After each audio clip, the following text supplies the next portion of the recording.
በቅርቡ በኤአይ የተሰሩ መዝሙር ሰምቼ ተገርሜያለሁ፣ ያለ ልክ ተደንቄያለሁ። ደግሞም በስራዎቹ እንደ አድማጭ ተማርኬያለሁ፣ ለእናንተም አጋርቻችኋለሁ። በተመሳሳይ ሁኔታም ደንግጫለሁ።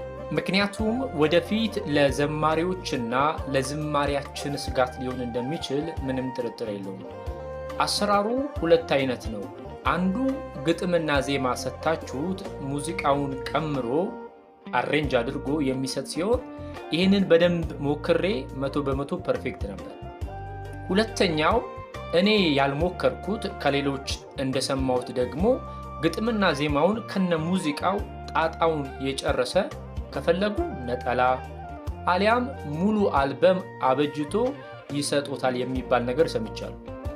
ከጥሩነቱ ከጀመርን ሲመስለኝ ዜማም ቅላጼም የሚያልቅበት አይመስለኝምና በእግዚአብሔር ቤት ከሚቀልዱብን እነ ዘፋኝ እንትናን ካልመሰልኩ ከሚሉን የተሻለ ዜማ ይሰጠናል። በጣም የተሻለ ከሰው እጅ ወደ ላቀ ስፍራ ከመድረሱ የተነሳ ውብ ነገሮች አሉት። በዝማሬው ወይም በአገልግሎት ዓለም በተጨማሪም በሰው ልጅ ዓለም የኤአይ ፈተናዎች እና የጎንዮሽ ጉዳቶች አሉ። ለምሳሌ በዝማሬው ወይም በአገልግሎቱ ዓለም ተግዳሮቱ መዝሙር የእግዚአብሔር ስጦታ መሆኑ ይቀራል።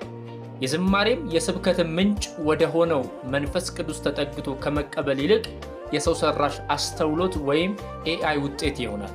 ዝማሬ የእግዚአብሔር ስጦታ መሆኑ ቀርቶ የኤአይ ስጦታ ይሆናል። በዚህ አካሄድ ከሄድን መዝሙሩን ጌታ ሰጠኝ ወይም ኤአይ ሰጠኝ የሚሉ ሰዎችን ወደ መስማት እንመጣለን። ዝማሬ ብቻ ሳይሆን ስብከቶቻችን፣ መልእክቶቻችን ከቻት ጂቢ እና ከኤአይ ይዘን ልንመጣ ነው። ይሄ በአጠቃላይ ሰው ከእግዚአብሔር ጋር ያለውን ህብረት ተቋርጦ በኤአይ ይተካል ማለት ነው። ሲቀጥል በዘማሪዎች ላይ ብቻ ሳይሆን ሙዚቀኞች፣ በተለይ ሙዚቃ አቀናባሪዎች አገልግሎታቸውም ሆነ እንጀራቸው ስጋት ላይ ይወድቃል። በተለይ በኤአይ የሚሰሩ ስራዎች ዩቲዩብ እስከ መጨረሻው ካላገደ ወይም ገቢ የሚያገኙትን መንገድ ዝግ ሆኖ ካላጸና በስተቀር አንድ ዘማሪ በሺዎችና በመቶ ሺዎች የሚቆጠር ብር ለሙዚቀኞች ከሚከፍል በነፃ ቤቱ ቁጭ ብሎ መጨረስ ይችላል። ሌላው የአማኞች በራስ የማሰብ ክህሎትን፣ ትጋትንና መሰጠትን ይቀማል።